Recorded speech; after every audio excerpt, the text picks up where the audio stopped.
اللہ تعالی عنہ روایت فرماتے ہیں کہ حضور سید عالم نور مجسم صلی اللہ علیہ وآلہ وصحبہ وسلم نے ارشاد فرمایا کہ اللہ رب العزت انسان سے ارشاد فرماتا ہے، یبن آدم انکا ما دعوتنی و رجوتنی غفرت لک علی ما کان فیک ولا ابالی، کہ اے ابن آدم، بے شک جب تک تو مجھے پکارتا رہے گا اور مجھ سے امید لگائے رکھے گا تو میں تجھے بخشتا رہوں گا، تیرے گناہ معاف کرتا رہوں گا وہ جیسے بھی ہوں، اور مجھے اس کی کوئی پرواہ نہیں ہے۔ تو یہ اللہ رب العالمین کی وسیع رحمت کا بیان ہے کہ اللہ رب العالمین انسان سے فرماتا ہے کہ جب تک تو مجھے پکارتا رہے گا اور مجھ سے امید لگائے رکھے گا، یعنی بندے کا کام ہے کہ اللہ تعالیٰ سے مانگتا رہے، اسے پکارتا رہے، بلاتا رہے، اور اس کا نام جو ہے وہ لیتا رہے، ذکر کرتا رہے۔ اور دوسری بات فرمایا کہ وَرَجَوْتَنِی، اور مجھ سے امید لگائے رکھے۔ تو یعنی بندے کا کام اللہ کو پکارنا ہے، اور اللہ کو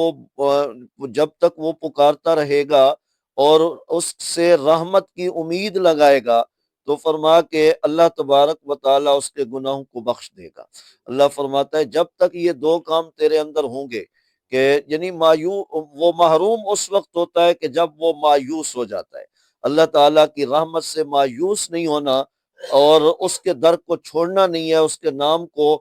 جو ہے وہ لیتے رہنا ہے، اسے پکارتے رہنا ہے اور اس سے رحمت کی امید ہے۔ فرمایا جب تک بندہ گا، یہ نہیں کہ آج دعا مانگی اور اس کے فوری اثرات نہیں دیکھے تو پھر بندہ مایوس ہو کے بیٹھ جائے کہ ہماری دعائیں تو قبول ہی نہیں ہو رہی، میں تو کب سے یہ مانگ رہا ہوں اور مجھے نہیں مل رہا۔ تو یہ ہے کہ بندے کا مایوس ہو کر اللہ کو پکارنا چھوڑ دینا، یہ محرومی کا سبب ہوتا ہے۔ انسان کو اس وقت اللہ تبارک و تعالی نوازتا رہتا ہے کہ جب وہ اسے پکارتا رہتا ہے اور اس سے رحمت کی امید لگائے رکھتا ہے۔ تو یہ دو باتیں یہاں حدیث میں بیان ہوئی ہیں کہ اللہ تعالیٰ انسان سے فرماتا ہے ابن آدم، جب تک تو مجھے پکارتا رہے گا اور مجھ سے امید لگائے رکھے گا تو تیرے گناہ جیسے بھی ہوئے تو میں اس کو معاف کروں گا، ولا ابالی، اور مجھے اس کی کوئی پرواہ نہیں۔ یعنی اس کا مطلب یہ ہے کہ پرواہ نہیں ہے، مطلب کہ نہ تو مجھ سے کوئی پوچھنے والا ہے اور نہ ہی میرے خزانوں میں کوئی کمی ہے کہ میں اگر جو ہے یعنی تجھے بخش دوں تو پھر میری شان کم ہو جائے یا میرے خزانے میں کوئی کمی آ جائے۔ فرمایا ایسا نہیں ہے، اور یہ بھی نہیں ہے کہ اگر میں نے تجھے بخش دیا تو کوئی مجھ سے اس حوالے سے پھر پوچھے گا اور جو ہے یعنی جواب مجھے دینا پڑے گا، ایسا معاملہ بھی نہیں ہے۔ تو اللہ فرماتا ہے کہ جب تک تو مجھے پکارتا رہے گا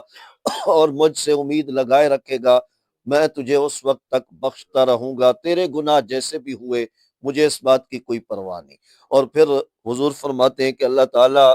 یہ بھی انسان سے فرماتا ہے کہ یبن آدم لو بلغت ذنوبک عنان السماء ثم استغفرتنی غفرت لک ولا ابالی،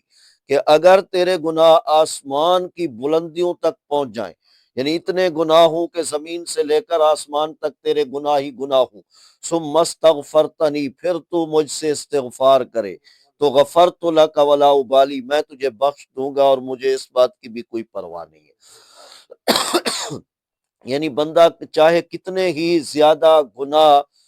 رکھتا ہو، اللہ کی رحمت سے اگر مایوس نہیں ہوتا اور اللہ تعالیٰ کا ذکر کرتا رہتا ہے، اسے پکارتا رہتا ہے، اس کی بارگاہ سے لو لگائے رکھتا ہے اور استغفار کرتا ہے، گناہوں کی معافی مانگتا رہتا ہے، در اس کا نہیں چھوڑتا۔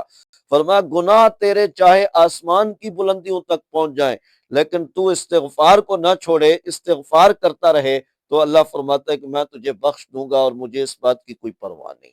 اسی طرح پھر ایک اور جملہ حضور نے فرمایا کہ اللہ تعالیٰ یہ بھی ارشاد فرماتا ہے کہ یبنا آدم انکا لو اتیتنی بقراب الارض خطایا، کہ اے ابن آدم اگر تو میرے پاس زمین بھر گناہ اور خطائیں لے کر آئے، بقراب الارض خطایا، زمین بھر گناہ لے کر آئے، کیا مطلب کہ یہ زمین ساری تیرے گناہوں سے بھری ہوئی ہو، اگر اتنے گناہ لے کر آئے، ثم لقیتنی لا تشرک بی شیئا غفرت لک ولا ابالی، تو فرمایا کہ اگر تو یہ زمین بھر گناہ لے کر آئے پھر مجھ سے اس حالت میں ملاقات کرے کہ میری ذات کے ساتھ کسی کو تو شریک نہ ٹھہراتا ہو، تو اللہ تعالیٰ فرماتا ہے کہ اتیتو کا بقرابہا مغفرتن، فرمایا کہ میں زمین بھر کے تجھے بخشش عطا کروں گا، تیرے گناہ زمین بھر ہوں گے تو میری بخشش زمین بھر ہوگی، تو فرمایا کہ میں تجھے اتنی بخششیں عطا کر دوں گا۔ اور ہمارے علماء فرماتے ہیں کہ اللہ تعالیٰ کی اگر ایک بخشش بھی ہو تو فرمایا کہ اس کی بخشش کا یہ عالم ہوتا ہے کہ انسان کے سارے گناہ معاف ہو جاتے ہیں۔ تو یہاں اللہ یہ فرماتا ہے کہ اگر تو زمین بھر گناہ لے کر آئے گا تو میں زمین بھر